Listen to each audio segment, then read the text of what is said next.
पिछले 16 तारीख को एक पेशेंट एडमिट हुई थी इधर चिगाँव चियोक की, जिनका नाम था अर्चना। उनको था ट्रांसवर्स लाई या ओब्लिक लाई ना, जिसमें बच्चा जो है नॉर्मल जैसा होता है पेट में वैसे होने के बजाय सीधा या टेढ़ा जैसा था। तो उनका ऑपरेशन जो है वो फिक्स किया था, क्योंकि वो नॉर्मल डिलीवरी नहीं हो सकता था। तो उस वजह से उनको पिछले 7-8 दिन से एडमिट थी। तो उनका कल सिजेरियन प्लान किया था, तो कल 12-1 बजे दिन को उनका ऑपरेशन हो गया। उसके बाद उनको जहाँ पर पोस्ट ऑपरेटिव जो रिकवरी रूम होता है वहाँ शिफ्ट किया, और वो बिल्कुल ठीक थे, रात को भी बिल्कुल ठीक थे, बातचीत कर रहे थे और लिक्विड डाइट भी ले रहे थे। तो सुबह उन्हें जो है ये एक प्रोटोकॉल है कि दूसरे दिन जो है पेशेंट को उस कमरे से दूसरे पोस्टमार्टम कमरे में शिफ्ट किया जाता है। तो एक और पेशेंट थे, उनको भी शिफ्ट किया और इनको भी शिफ्ट कर रहे थे।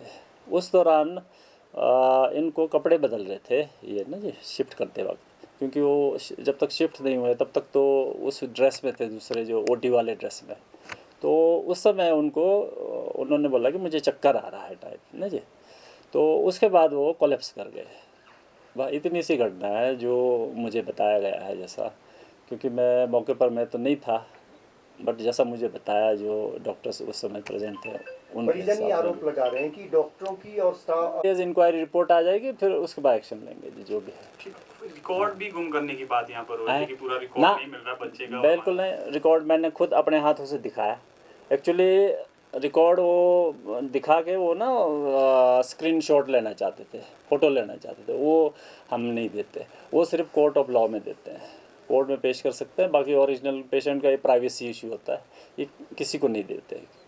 तो वो तो मैंने अपने आप खुद दिखाया कि आप लोगों को लगता है कि आपका फाइल कहीं गुम हो गया, इधर से उधर कर दिया, ये देखो फाइल है आपका। तो उनके हस्बैंड को भी दिखाया और उनके जो रिलेटिव थे 2 बुज़ुर्ग, उन सबको दिखा दिया। ऐसा कुछ नहीं है, छुपाने का हमारे पास कुछ नहीं है, सब कुछ वाइड ओपन है। हाँ जी, हाँ जी, लापरवाही बिल्कुल नहीं है।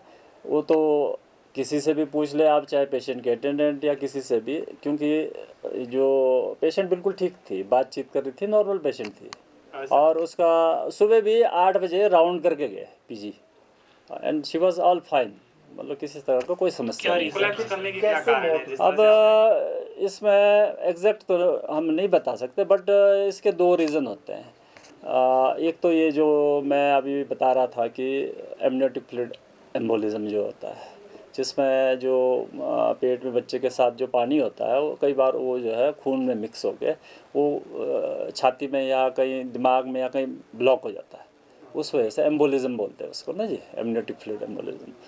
तो मुख्य कारण ये लग रहा है, और उस वजह से जो है फिर चोकिंग कर गए वो। सर आप कह रहे हैं कि तो छुट्टी कर देना था पेशेंट का, 3 दिन से ज़्यादा रखते नहीं हैं। जब आरोप लगा रहे हैं सर, जांच तो होनी चाहिए सवाल है, जांच अपने लेवल इंटरनल इंक्वायरी तो करेंगे हम, इंटरनल इंक्वायरी करेंगे, बल्कि हमें कोई भी चीज़ छुपाने की हमारे पास नहीं है। हमने तो उन्हें बोला आप पोस्टमार्टम करना चाहिए, आपको शक है किसी चीज़ का तो आप पोस्टमार्टम भी कीजिए, तो उन्होंने वो खुद रिफ्यूज़ कर दिया। पोस्टमार्टम अब नहीं होगा, उन्होंने मना कर दिया ना जी, बिना हम अपनी मर्जी से तो नहीं करा सकते ना।